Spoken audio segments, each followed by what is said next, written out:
1916-2016, la France commémore cette année le 100e anniversaire de la bataille de Verdun. 300 jours et 300 nuits de combat et des milliers de victimes ont fait de cette bataille l'une des plus meurtrières et terribles de l'histoire de France et même de l'histoire mondiale. À Pierrevillers, cette commémoration s'est déroulée ce dimanche 18 septembre, organisée par l'Union nationale des combattants et le comité des fêtes, en partenariat avec la municipalité. Elle a réuni la population, dont plusieurs enfants scolarisés à Pierrevillers, les représentants des associations patriotiques, les porte-drapeaux, la fanfare Les Grognards d'Épinal, les élus locaux représentés par René Heiser, maire de Pierrevillers, les représentants des forces militaires, le sous-préfet, le conseiller départemental Lionel Fournier, la députée Aurélie Filippiti et le secrétaire d'État auprès du ministre de la Défense, chargé des anciens combattants et de la mémoire, Jean-Marc Todeschini. Après un défilé dans les rues de Pierrevillers, Ghislaine Schmitt, membre de l'UNC, René Heiser et Jean-Marc Todeschini ont pris la parole pour rendre hommage aux victimes. Voici des extraits de leur discours. Les armées des deux bords vont être impitoyables, broyées, disloquées, écrasées, usées, saignées à blanc. À plusieurs reprises, un grand nombre d'unités devront être entièrement reconstituées.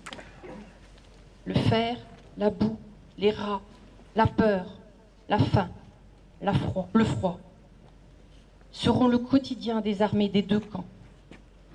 Enfin, le 15 décembre 1916, les troupes allemandes sont refoulées sur leur position de départ. Les pertes sont énormes pour un gain de territoire conquis nul.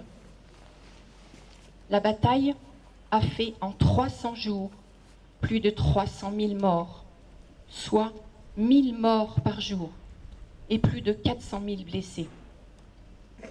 Ce sera l'une des plus longues et plus dévastatrices batailles de la Première Guerre mondiale, voire de l'histoire de la guerre.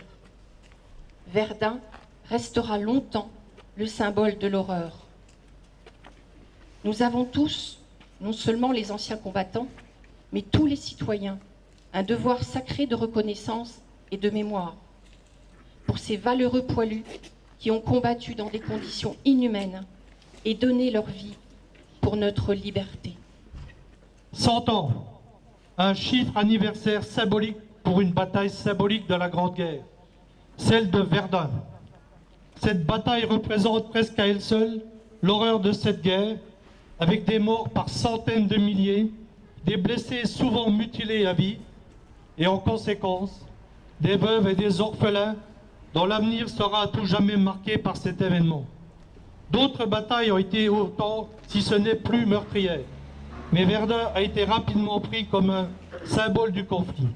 Ceci peut s'expliquer par la longueur de la bataille et par le fait de très nombreux poilus se sont trouvés à un moment donné à combattre sur ce front. Verdun est un symbole de notre mémoire nationale. L'immense majorité des poilus de 1916 sont passés par Verdun. Chaque famille, chaque commune, chaque territoire de France a fait Verdun. La route de la Noria par laquelle troupes et matériel sont acheminés vers le front devient très vite la voie sacrée, car la bataille de Verdun est la bataille de la France. Verdun, c'est aussi le symbole fort de la réconciliation franco-allemande. Le 22 septembre 1984, c'est devant l'ossuaire de Douaumont que François Mitterrand et Helmut Kohl se sont tenus la main. Il n'y avait pas geste ni de lieu plus emblématique pour célébrer cette réconciliation. Parce que la guerre de 14-18 fut une épreuve atroce, certains voudraient que le temps nous en libère. Mais doit-on être prisonnier de notre mémoire? Non, nous ne le sommes pas, et bien au contraire, il faut que l'on soit les gardiens. Verdun, c'est le symbole d'une mémoire universelle qui se construit dès 1916. La remise de la Légion d'honneur à la ville, le 13 septembre, dont le centenaire a été commémoré mardi autour du Premier ministre Manuel Valls, en est une pierre angulaire. Depuis que la France est entrée dans le centenaire de la Grande Guerre, une place exceptionnelle a été faite aux jeunes, sans qui la mémoire du conflit et la mémoire de Verdun n'auraient pas d'avenir. Il appartient aux générations suivantes d'entretenir et de valoriser ces mémoires et ces lieux qui les portent pour les faire témoigner. Aujourd'hui, chaque monument aux morts, chaque recoin de France est un appel à l'histoire. La jeunesse doit se réapproprier ces lieux de mémoire en même temps que son histoire. Nous avons une responsabilité envers eux, celle de travailler au-delà des grandes commémorations et de réfléchir à ce que le travail de mémoire doit incarner demain pour nos enfants et nos petits-enfants. C'est ce à quoi la mission du centenaire œuvre depuis des années, notamment en renouvelant les pratiques mémorielles. C'est aussi ce que je soutiens en m'appuyant sur les services du ministère de la Défense afin de développer les supports pédagogiques via le vecteur numérique. À cet instant, je veux remercier la commune et son maire et son équipe municipale et l'Union nationale des combattants qui se mobilisent pour faire vivre ici, en Moselle, à Pierrevillers, la mémoire de Verdun.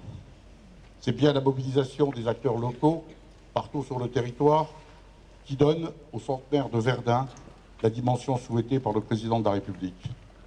L'État a pris sa part dans cette mobilisation, car nous avons tous, à l'égard du patrimoine mémoriel de Verdun et de la jeunesse, une responsabilité. Mesdames et messieurs, Verdun, hier, la ville martyre, a aussi vu la France et l'Allemagne faire leurs premiers pas sur le chemin de la réconciliation, et vous l'avez évoqué, monsieur le maire. Verdun porte aujourd'hui un message de paix et de tolérance qu'il nous appartient de diffuser. Et je sais combien ce message est entendu ici, en Moselle. Bien sûr, depuis 100 ans, et je pense tout particulièrement aux événements qui ont frappé notre pays en 2015 et 2016, la France a traversé bien des épreuves qui ont bousculé son destin. Mais pour autant, nous ne pouvons oublier les leçons à tirer de Verdun, car elles portent au monde un double témoignage, celui de la souffrance et de la violence, né d'une folie meurtrière, mais aussi celui de la réconciliation et de la paix, né de la volonté des peuples. Le centenaire de la bataille de Verdun nous impose non pas un devoir de mémoire, mais un devoir d'histoire et un travail de mémoire. Un devoir d'histoire pour mesurer ce que fut Verdun hier, travail de mémoire pour mesurer ce qu'est Verdun aujourd'hui et ce qu'il doit être demain. Je vous remercie. Cette cérémonie s'est poursuivie par le traditionnel dépôt de gerbes de fleurs au pied du monument aux morts.